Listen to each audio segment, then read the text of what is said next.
Isa sa mga paborito kong iluto ay ang langka. Kaya naman, ngayong araw na ito ay magluluto tayo ng isang dish na gagamit ng hilaw na langka o yung unripe jackfruit. Welcome sa Panlasang Pinoy, ako po si Vanjo Merano. At ngayon ay magluluto tayo ng ginataang langka with pork.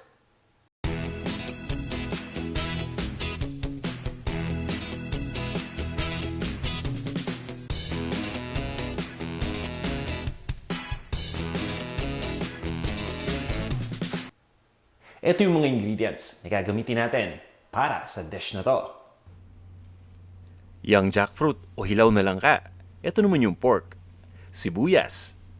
Nor ginataang gulay recipe mix. Ito yung 33-gram pack. 2 peraso ang gagamitin natin.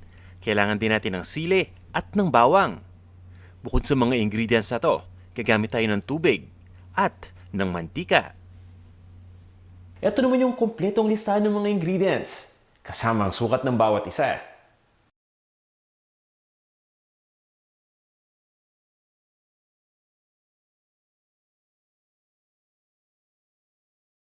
Handa na ba kayo? Tara, umpisa na natin ang pagluluto. I-prepare muna natin yung gata. Ilalagay lang natin itong Knorr ginataang gulay recipe mix sa isang malaking mixing bowl. Ito yung unang pakete. Isusunod natin kagad dito yung pangalawang pakete. 2 pakete na 33 grams ang gamit natin. Pagkatapos, ay lalagyan lang natin ito ng tubig. Paghahaluin lang natin yung tubig at yung ating Knorr ginataang gulay recipe mix. Ang gamit natin dito ay 2 cups na tubig. Pagkatapos, ay hahaluin lang natin itong mabuti.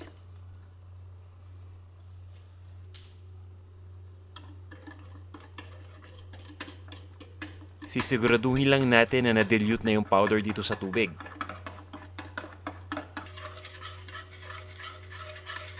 At pagkatapos, itatabi muna natin ito. Umpisa na natin ang paggisa.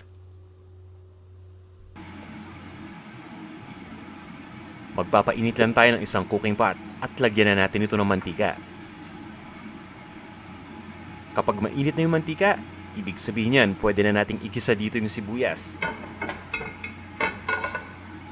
I-spread muna natin itong mantika dito.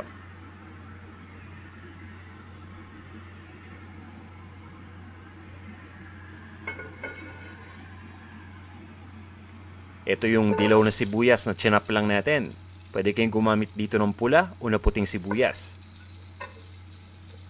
Lutuin lang natin ito ng mga 30 seconds.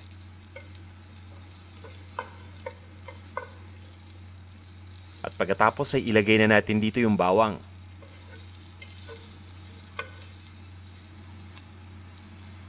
Itong bawang na gamit natin ay dinikdik ko lang gamit ang almirez. Kung gusto ninyong maliliit na peraso, pwede nyo pa itong hiwain. Itutuloy lang natin ang paggisa dito hanggang sa lumambot na yung sibuyas. At magbabrown na din ng konti yung bawang kapag nangyari yan. Ito na yung gusto nating mangyari ngayon. Oras na para ilagay yung pork.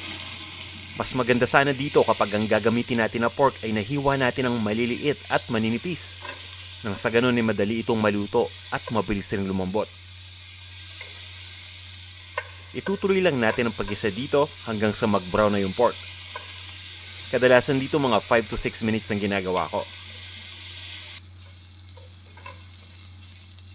At ngayon, ready na to. Ilalagay na natin dito yung langka o yung chopped na young jackfruit. Pwede kayong gumamit ng sariwa, pwede rin kayong gumamit ng delata. Basta kapag delata ang gagamitin ninyo, itidrain muna natin yung tubig na nandun sa lata.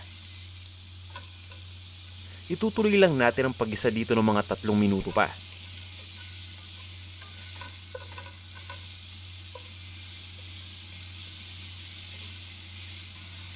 Ngayon naman ay ilalagay lang natin dito yung sili.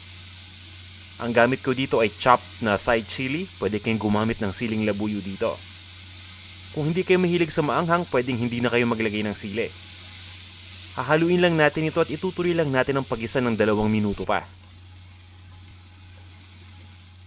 Napakadali lang magluto nitong ginataang langka with pork. Halos patapos na tayo. Ilalagay na natin dito yung pinakahuling ingredient at ito yung gata. Ito yung pinaghalong Knorr ginataang gulay recipe mix sa tubig. Gumagamit ako nito dahil napaka-convenient nito para sa akin. Meron na akong gata at hindi ko na kailangan maghalo pa ng kahit anong seasoning dito. Tamang-tama to dun sa mga baguhan pa lang na nagluluto, lalo na yung hindi pa nakakasubok na magluto ng gata. Pabayaan lang natin kumulo itong mixture.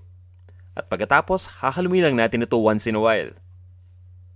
Itutuloy lang natin ang pagluto dito hanggang sa mag-reduce na yung gata. Kung gusto ninyong may konting sabaw pa, okay na itong ganito. Para sa akin, ganito yung gusto kong gawin ngayon. Pero kung gusto ninyo na medyo tuyo yung gata, itutuloy lang natin ang pagluto dito hanggang sa tuluyan na itong mag-evaporate. Ngayon naman ay ililipat lang natin ito sa isang serving bowl. At pagkatapos, iserve na natin ito.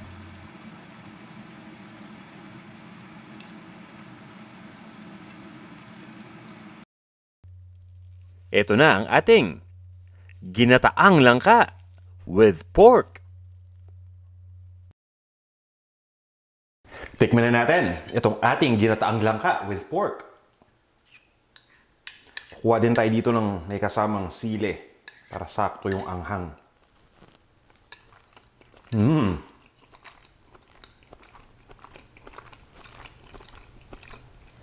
Ang sarap. Tamang-tama lang yung pagkakalambot ng pork.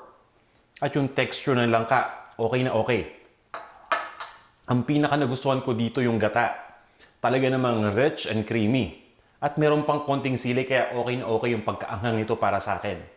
Kahit hindi na natin ito nilagyan pa ng patis o ng paminta, tamang-tama lang yung pagkakalasa nito para sa akin.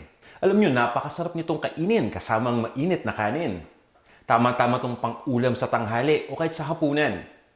Kaya kung nagustuhan nyo tong ating dish, sana'y subukan ninyo tong ating recipe. At huwag nyo rin kalimutang i-like itong ating video. Para sa inyo na hindi pa nagsasubscribe, sana'y mag-subscribe na kayo dito sa ating Panlasang Pinoy YouTube channel. Pakiclick lang yung subscribe button sa ilalim ng video na to. O paano, magkita-kita tayo sa susunod nating video. Isa na namang napaka-interesting na recipe ang i-feature natin. Maraming salamat ulit sa inyong walang sawang panonood.